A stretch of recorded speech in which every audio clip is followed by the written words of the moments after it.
bun venit la al doilea episod de Minecraft. Am jucat puțin off camera, am făcut unelte de iron, armură de iron, am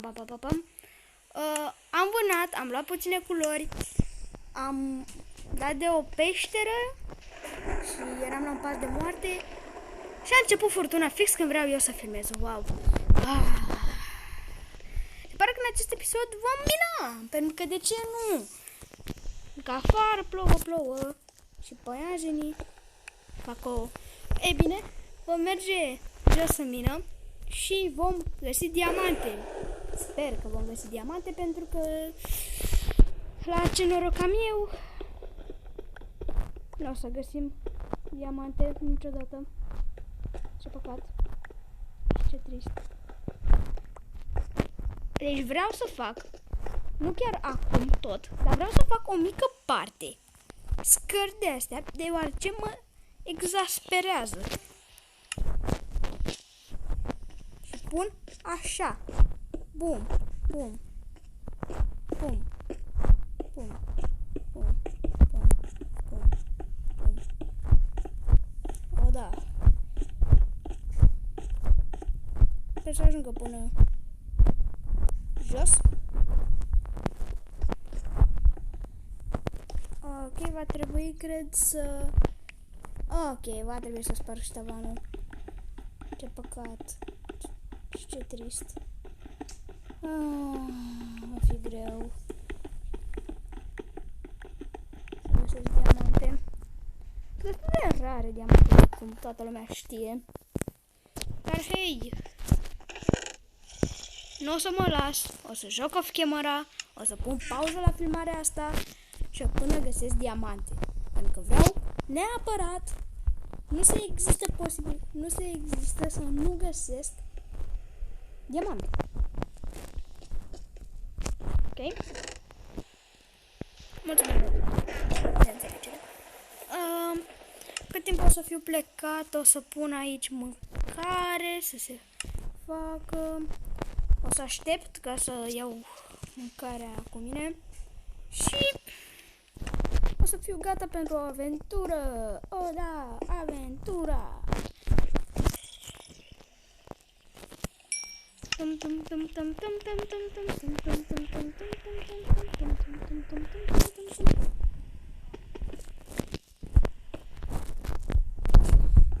pus scară. Ce am? Fac totul greșit. Așa. Am și eu o întrebare. Este ceva dacă fac așa? Apare nu este nimic. Da.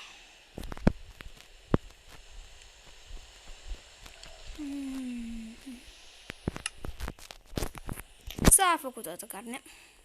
Și cât timp o să fiu chiar plecat, o spun și carnea aia, Dumnezeu înainte, sper să nu mor.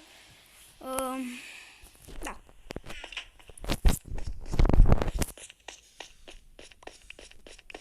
Este de piatră. De aici nu o să mai pun scări, adică o să mai pun cât mai am. Și mai am 20 de scări. Am să fie puțin enervant, pentru că o să trebuiască să și fiu atent și pun scări. Sper să nu pice grevă în cap. Bun. Eu am mai avut o lume de Minecraft și am găsit un sat și a fost atât de ușor. Deci dacă ai sat, e atât de ușor după aia. Adică ai sat și efectiv ai pat direct, ai mâncare, ai de toate. Ai tot ce-ți trebuie. Aoleu. Uite cum am pus și eu scara. Bun.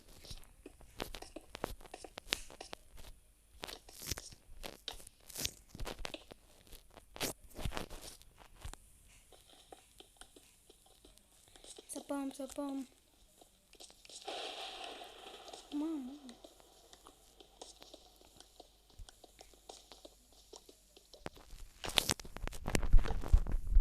Cum ar fi să fulgere un cal? Fie fulgerat un cal. Ar fi ceva. Am avea un cal schelet, cred. Dacă nu s-a spus.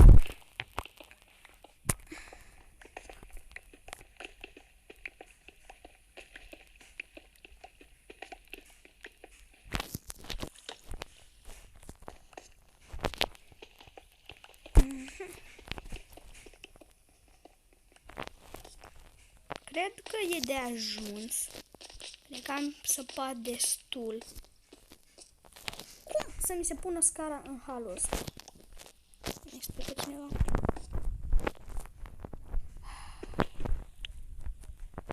Dar cum iarăși facem chestia asta? Am spart puțin cam prea mult. Nu contează. Fac asta pentru că după aceea o să fie atât de ușor să cobor. Adică pur și simplu o să mă duc așa cu viteză. Pam, pam, pam, pam, pam, pam, pam, pam, pam, pam, pam, pam. Cred că, da, după câte am spus, cred că m-am dus destul de jos și acum o să fac schemă. O schemă. Care am văzut-o la alți youtuberi. De ce mi se tot pune scara așa? Așa.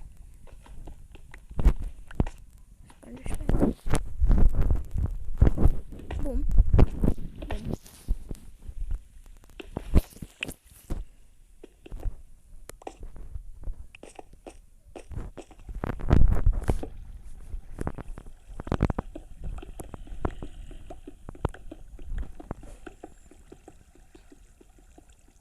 Diamante. Nu e niciun diamant. Din păcate. Am apă deasupra mea. Unde mă duce apa asta? Ok, m-a dus undeva foarte interesant. Te rog, spune că nu ești la 10.000 de kilometri. Ok, mulțumesc frumos. Mamă. Ce peșteră interesantă. Lapis lazuli. Stai să fie așa. Lapis lazuli. Asta o să mă ajute la enchanturi. Mai am o singură torță. Unde vreau să mă duc? În această parte pe încă. Maișe! Nu cred!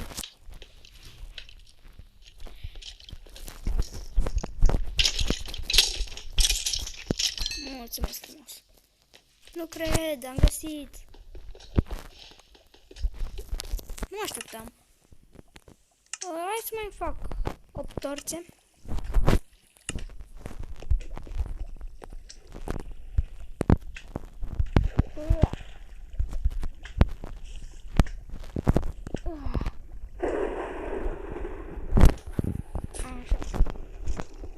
Diamante!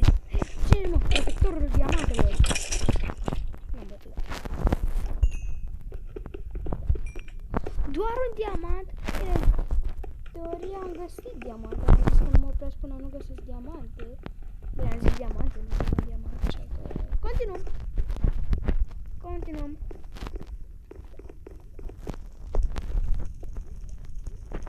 Te crești? Mulțumesc. Mamă, cât cărbune. Alte diamante, nu cred. Mamă, poate mă arunca în lavă. Mamă, ce urât făceam. M-a auzit un susit în spatele meu. M-am speriat. O, Doamne. Cred că știu ce o să fac. O să fac o schemă. Dar nu am destul iron. Atunci vine aici. Domnule?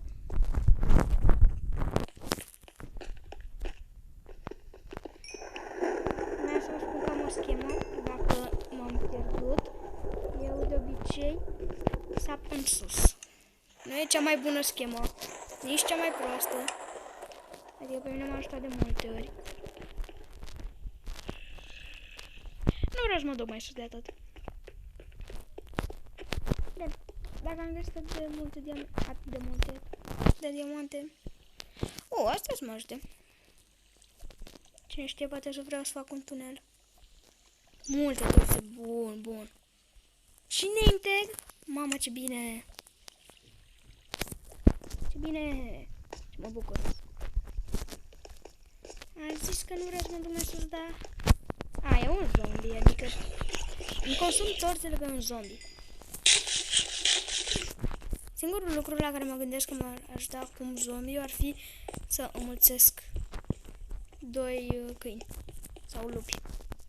Cum vreți voi să-i spuneți. Cum vreți voi să spuneți. E un Pineapple Poison. Aici. Un Poison. Nu e doar unul normal. Haha, ești blocat în apă. Te-am terminat.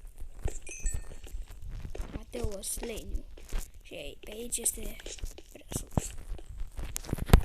Goldul nu vreau să-l iau. O să iau acest.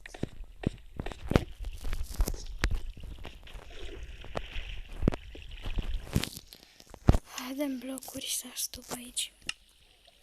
Mamă, dacă noroc am avut. Cream că apa aia mă duce, nu știu, altundeva decât nu într-un mai sus. Mamă, numai pe lângă am pus. Știu ceva, doar o să pun acolo. E un chest. Turum. Sau mi se pare mie. Mă rog, chiar dacă nu este un chest.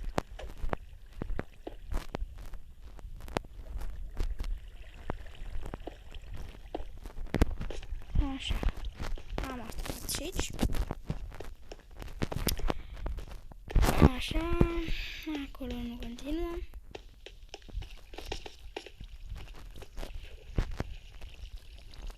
Așa. Mamă! De perfecție. Drum.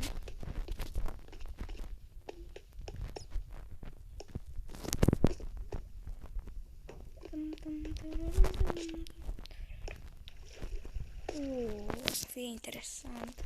Sper să nu mor aici. Cred că ar fi cel mai urât lucru. Că nici nu mai găsesc drumul de întoarcere.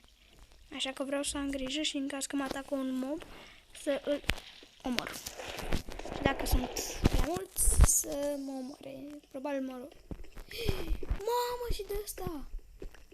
Oh my god, ce-am găsit în episodul ăsta. Oh my god. De ce e spawnerul?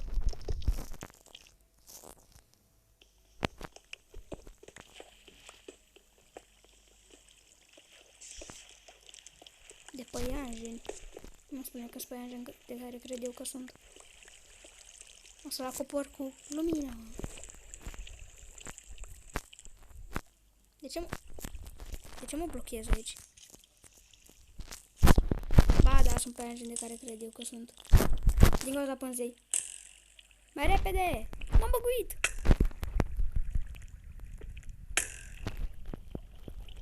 M-am băguit, nu cred! Adică nu m-am băguit, că sunt și în apă și în pânză și de asta nu pot să o iau. Aoleu! Este. Ce pânză? Era să mor din cauza unei pânze. Cine trage?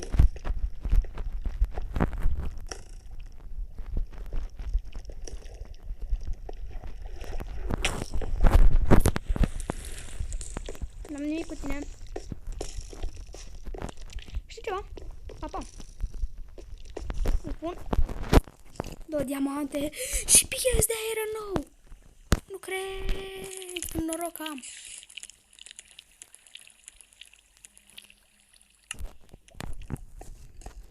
Ok, doar o să iau prin față.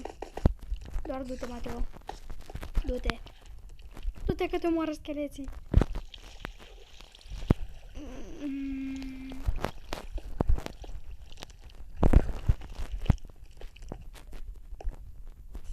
Nu pe aici drumul, nu. M-am încurcat că e o torță. În spate. Pe unde? Deci pe unde? Dă-te. Pe aici. Am găsit tot ce-mi trebuia. Am găsit diamante. Am găsit 8 diamante. Îmi fac pickaxe, merg în nether. De toate.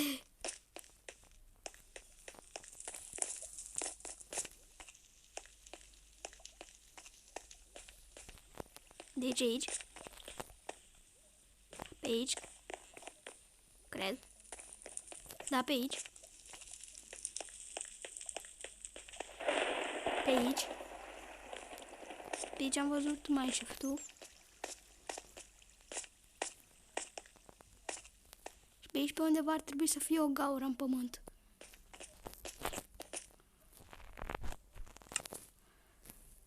Ar trebui.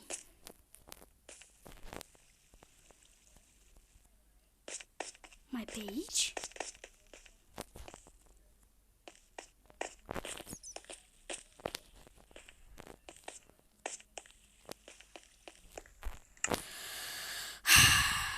Pețe. Bun. Am făcut torță.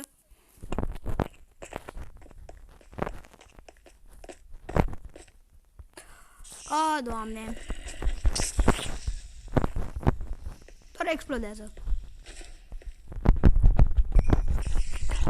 Mamă.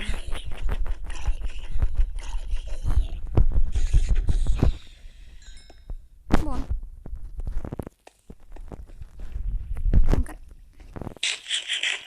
Eu nu mai vreau să explorez. Vreau doar a mine acasă. Nu găsesc pe unde. Nu e pe aici. Știam că e lângă lavă.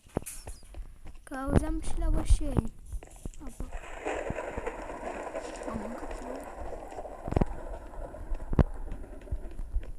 Ok.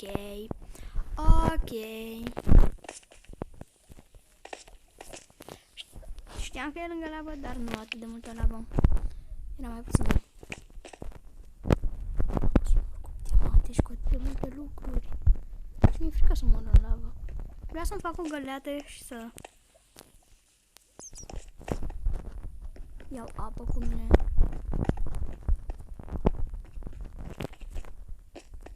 Am pierdut ei. Ba nu, pe aici erau. Deci pe acolo ar trebui. Mamă, ce mă enervează pânza asta. Mă enervează pânza de băiat. Și veți arată și în joc. Vede.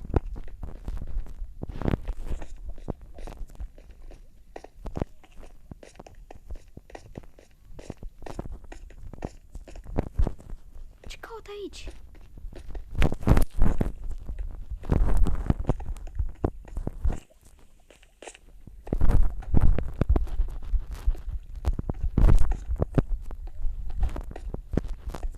Schema. Va trebui să fac o schemă.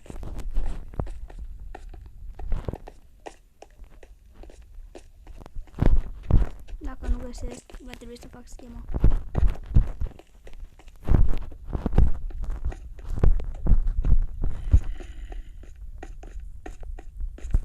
Nu, deja merg aiurea. Nu mai are sens să caut pe aici. Deja am mers prea. Am pus și torțe. M-am îngreunat singur situația. Aoleu. Pe sus. Pe jos.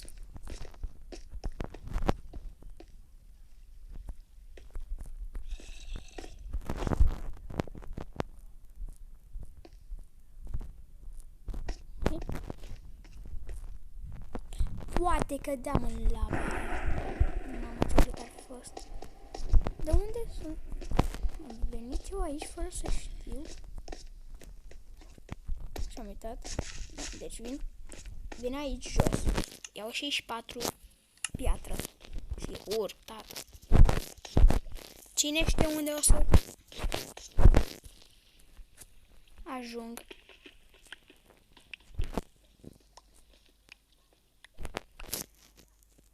Chiar nimeni nu va ști.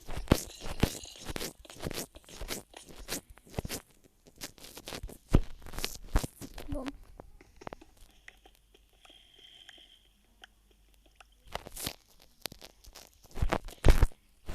Vom pune acolo.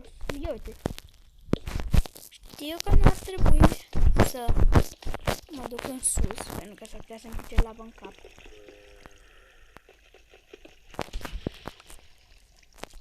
Apoi... mi-a zis că apă e de bine.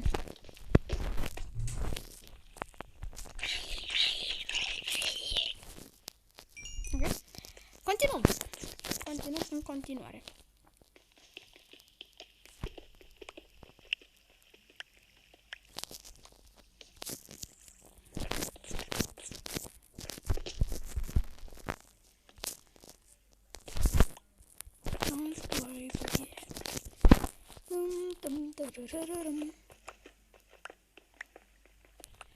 Apă nu lavă, apă nu lavă, apă nu... Deci apă poate să fie cât vrea ea.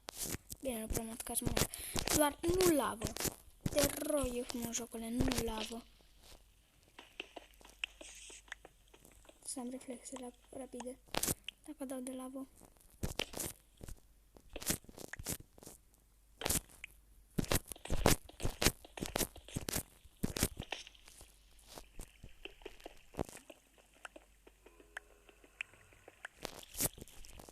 Vreau.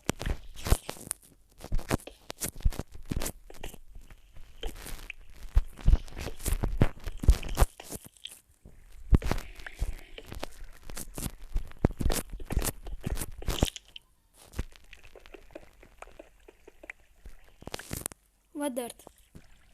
Dirtul este foarte bun. Și de preferat să ies când o să fie zi și aproape de casă. Îmi dau dirtul ăsta.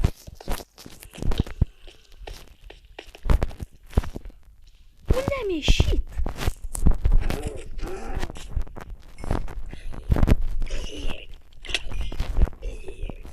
Ok. Ok. Ok.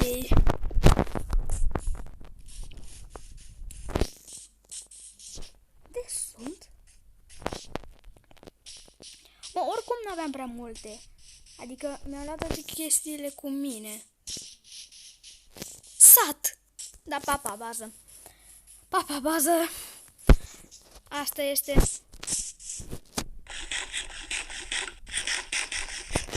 Oricum nu voiam să stau acolo pentru foarte mult timp. Adică nu plănuiam să mă duc altundeva. Nici aici, însă neapărat, o să stau doar puțin ca să le iau un pat. Nu mai am loc. Gata. Acum că aveam mâncare sau aveam cărbune... Na, asta e partea nouă. Mamă, ce sat mare!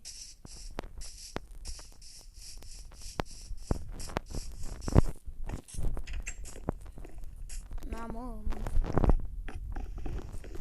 Bun. Și o să arunc... Era să arunc diamantele. Bun. Ce mai vreau să arunc? Nisipul, adică nu-mi trebuie nisip.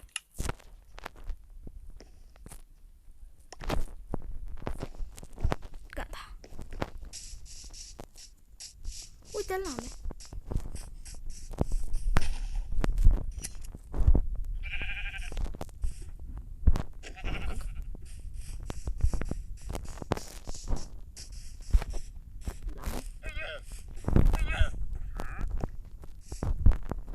Ce gol spațiul? Ai furat cumva animale. Nici nu vreau să mă gândesc. Da.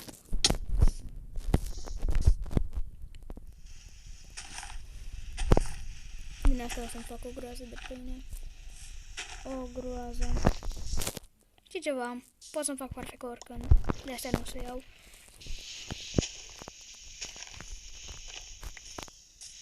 Fac la pâine. Nu o să mai îmi fie foame niciodată. Mamă, uite cât de multe sunt.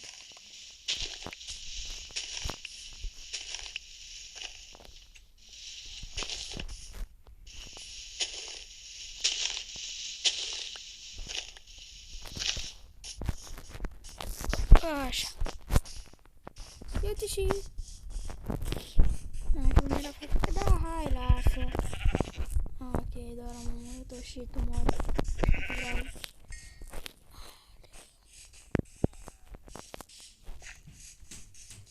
Deci, normal. Nu prea. Casele nu sunt cine știe ce. Nu cred că are vreunul din ei chest.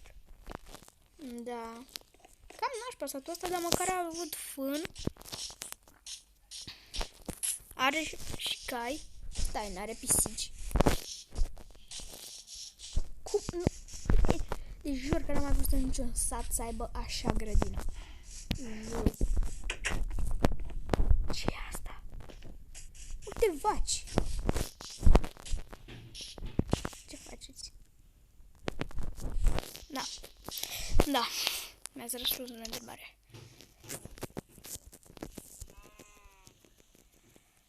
Ok, ce mai aruncăm? Goldul îl aruncăm pentru că putem să luăm gold doar când, e așa? Da. Pam, pam, pam, pam, pam, pam, pam, pam, pam. Ce mai aruncăm? Aruncăm și dirt-ul, pentru că nu mă ajută cu nimic. Și plus că putem lua oricând. Mulțumesc. Și mai aruncăm diamantele, nu doar glumesc, nu o să aruncăm diamantele niciodată. Niciodată nu vom arunca diamantele. Dacă încă... Gata. Haide. Ce faceți?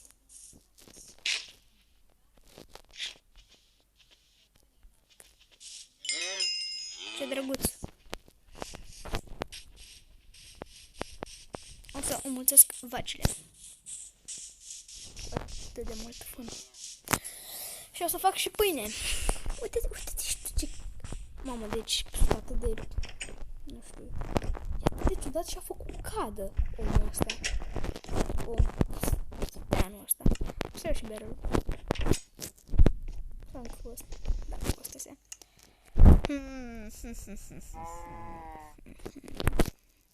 Vom arca asta. 6 piatră. Și mai am o gură. Mamă. Ce? Unde mi-a dispărut barrel-ul?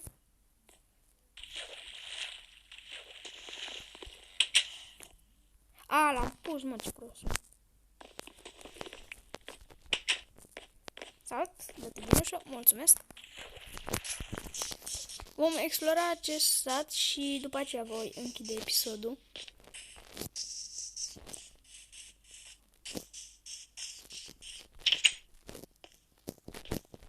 Să găsesc măcar un chest, frate, unul din ei să aibă ceva. Și nu un chest cu fân. Uite, are măcar chest. Ce-i asta? Te iert pentru că ai mere. Steanule, dar data viitoare te omor. Și ai și cartofi și hai să zicem chestul ăsta a fost decent. M-am 33 pânză. A fost decent, n-a fost perfect, a fost doar decent. Uite, i-am lăsat ceva în schimb, ceva mult mai valoros decât ce avea el în ăsta. Că nu o să găsească niciodată. Ce-am lăsat eu? Altă casă. Interesantă. Dar și cu lemnul ăla. Înainte era făcută pânză și toată cu ăsta, cu lână și toată lumea lua ăla ca să-și facă pat. Și mă, casa asta? Ce-i asta? Ce copacul ăsta? Ce cu clopotul? Adică, înțeleg ce mai mult fân. Înțeleg ce cu clopotul, doar că în general era pus lângă fântână și nu era agățat de nimic. Adică ce? Mamă, cât de ciudat e satul ăsta, e prea ciudat pentru mine.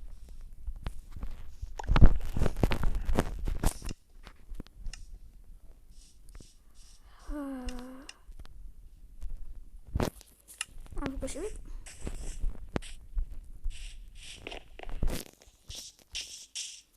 Ia, hai, dă-te. Ce ai aici în casă, tu? Mă scuzați.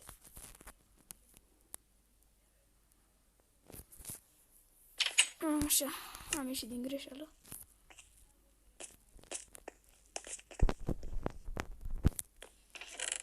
Uite cât de puține avea. Hai.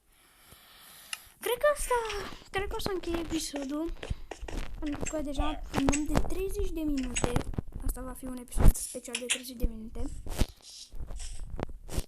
Eu am fost Mateo și ne revedem mâine cu un nou episod. Pa, pa!